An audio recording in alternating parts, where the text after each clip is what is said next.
Good morning ladies and gentlemen. Today is 17th of June and in this video we are going to cover the current affairs. One more thing, the images used in videos are uploaded on a Twitter account. You can check the link from description box or from the pinned comment.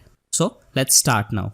What is the slogan of 2019 edition of World Blood Donor Day? Right answer is Safe Blood for All. So every year on 14th of June the World Donor Day is observed to spread awareness about the need of safe blood, and the theme of this year was Safe Blood for All.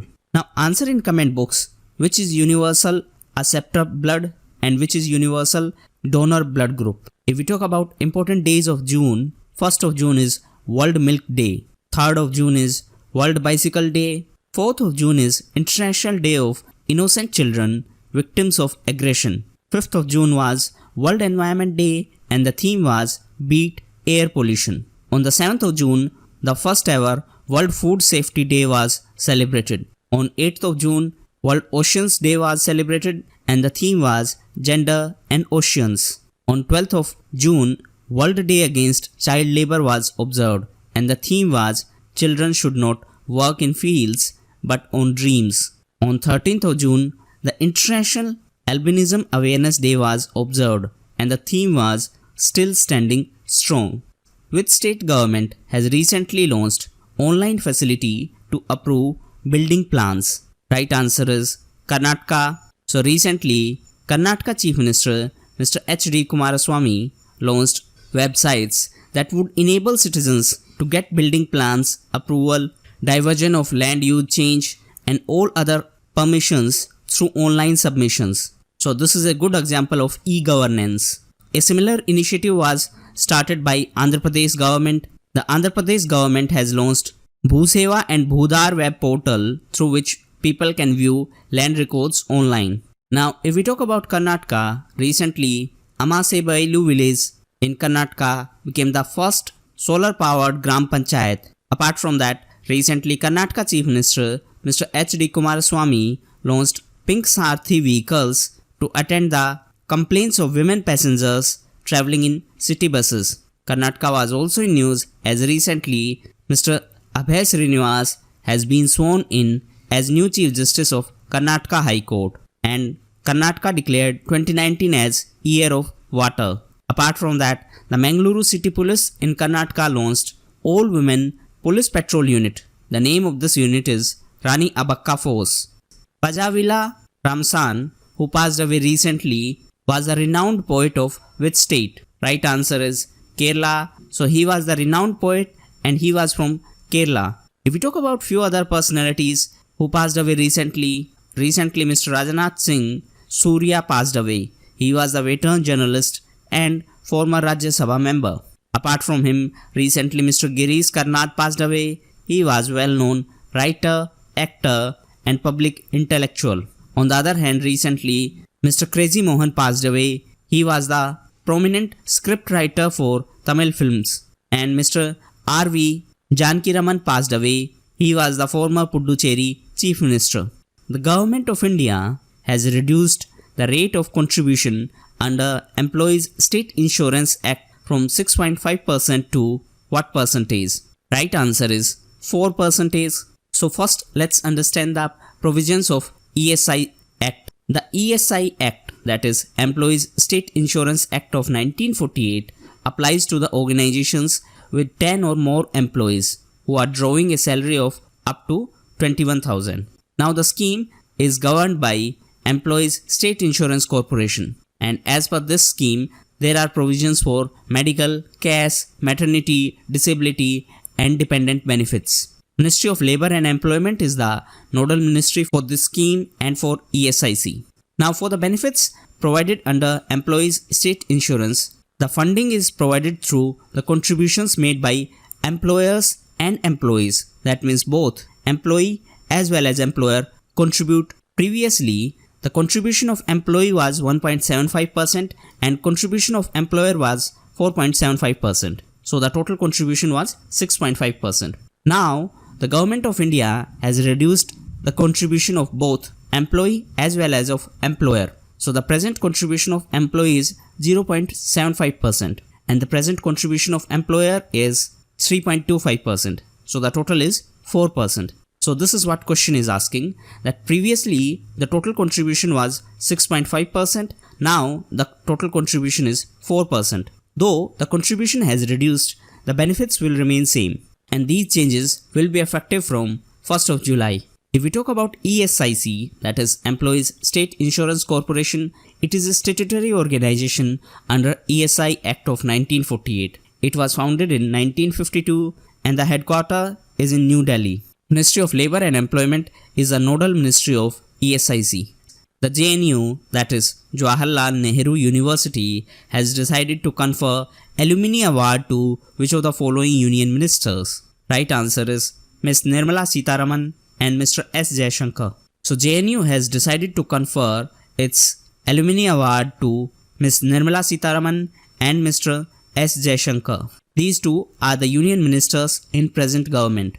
If we talk about present government, Prime Minister Mr. Modi is having the portfolio of Ministry of Personnel, Public Grievances and Pensions. Apart from that, he is also having the portfolio of Department of Atomic Energy and Department of Space. Mr. Rajnath Singh is Minister of Defense, while Mr. Amit Shah is Minister of Home Affairs. Mr. Nitin Gadkari is the Minister of Road Transport and Highways. Apart from that, he is also the Minister of MSME. On the other hand, Mr. D.V. Sadanand Gowda is the Minister of Chemical and Fertilizers, and Ms. Nirmala Sitharaman is the Minister of Finance as well as Minister of Corporate Affairs. Mr. Ramvilas Paswan is the Minister of Consumer Affairs, Food and Public Distribution, while Mr. Narendra Singh Tomar is Minister of Agriculture. He is also the Minister of Rural Development and Minister of Panchayati Raj. Mr. Ravi Shankar Prasad is Minister of Law and Justice. He is also handling the portfolios of Ministry of Communications and Ministry of Electronics and Information Technology. Ms. Harsimrat Kaur Badal is the Minister of Food Processing Industries, and Mr. Thawarchand Gehlot is Minister of Social Justice and Empowerment. On the other hand, Mr. S. Jaishankar is the Minister of External Affairs, and Mr. Ramesh Nishank is the Minister of Human Resource Development. Mr. Arjun Munda is the Minister of Tribal Affairs, and Ms. Smriti Irani is the Minister of Women and Child Development as well as Minister of Textiles. On the other hand, Dr. Harshvardhan is the Minister of Health and Family Welfare. He is also the Minister of Science and Technology as well as Minister of Earth Sciences. Mr. Prakash Javadekar is the Minister of Environment, Forest and Climate Change. He is also the Minister of Information and Broadcasting.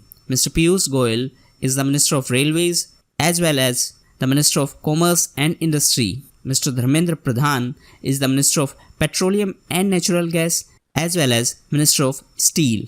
Mr. Mukhtar Abbas Naqvi is the Minister of Minority Affairs, while Mr. Prahlad Joshi is the Minister of Parliamentary Affairs as well as Minister of Coal and Minister of Mines. And Mr. Mahendranath Pandey is the Minister of Skill Development, while Mr. Arvind Sawant is the Minister of Heavy Industries and Public Enterprise. Mr. Giriraj Singh is the Minister of Animal Husbandry, Dairying and Fisheries, while Mr. Gajendra Singh Shekhawat is the Minister of newly formed Jal Shakti Ministry. Who is the head of committee to review existing marketing structure in LPG marketing in India? Right answer is Mr. Kirit Parikh. So the Government of India has recently constituted a 5-member committee to review existing marketing structure in LPG marketing in India, and the committee is headed by Mr. Kirit Parikh. If we talk about few other committees which were in news recently, the Sashakt Committee headed by Mr. Sunil Mehta has recommended changes in inter-creditor agreement. Apart from that, recently Chhattisgarh government has constituted a high-level committee under Mr. A.K. Patnaik to review the cases against tribals in Naxal-hit areas of Chhattisgarh. On the other hand, recently, Mr. K. Kasturirangan led committee submitted draft National Education Policy to new HRD Minister Mr. Ramesh Nishank. The Union Cabinet has recently approved 2-month extension to Committee for OBC Sub-categorization. Who is the head of this committee? Right answer is G. Rohini. So Union Cabinet has recently approved 2-month extension to Committee for OBC Sub-categorization, and the committee is headed by retired Justice G. Rohini. This is the sixth extension of this committee. It was constituted under Article 340 of our Constitution with the prior approval of President on 2nd of October in 2017. So the committee was constituted for OBC Sub-categorization. Apart from that, recently Madhya Pradesh government passed a resolution to increase the reservation quota for OBC from existing 14% to 27%. If we talk about Madhya Pradesh, Indore city of Madhya Pradesh was adjudged as India's cleanest city as per Swachh Sarvekshan 2019. On the other hand, the Orchha town in Madhya Pradesh has been included in UNESCO's tentative list of World Heritage Sites. The town is situated on the banks of Betwa River. Apart from that, Mr. Virendra Kumar, who is MP from MP, that means Member of Parliament from Madhya Pradesh, is the Pro Tem Speaker of 17th Lok Sabha. Which SCO member has been conferred Kyrgyzstan's highest national award? Right answer is Xi Jinping. So Chinese President Mr. Jinping has been conferred the Kyrgyzstan's highest national award titled Manas Order of First Degree. If we talk about Kyrgyzstan, the capital of Kyrgyzstan is Bishkek. If we talk about other Central Asian countries, these are Tajikistan, Turkmenistan, Uzbekistan and Kazakhstan. Recently, Kazakhstan was in news as Kazakhstan has officially renamed its capital Astana to Nur Sultan in the honor of outgoing President Mr. Nur Sultan Nazarbayev. If we talk about SCO, it is Shanghai Cooperation Organization, which was formed in 2001, and the members are China, India, Kazakhstan, Kyrgyzstan, Pakistan, Russia, Tajikistan and Uzbekistan. The official working language of SCO are Chinese and Russian. The headquarters of SCO is in Beijing in China. So it should be kept in mind that Turkmenistan is not a member of SCO. Recently Turkmenistan was in news as it launched its first messaging app Bizbard. Turkmenistan was also in news because of TAPI project.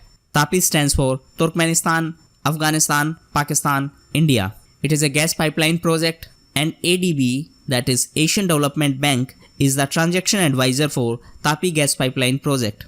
Answer in comment box, where is the headquarters of Asian Development Bank? The Asian Development Bank was also in news as recently India and Asian Development Bank have signed an agreement to establish India's first multi-skills park in Madhya Pradesh.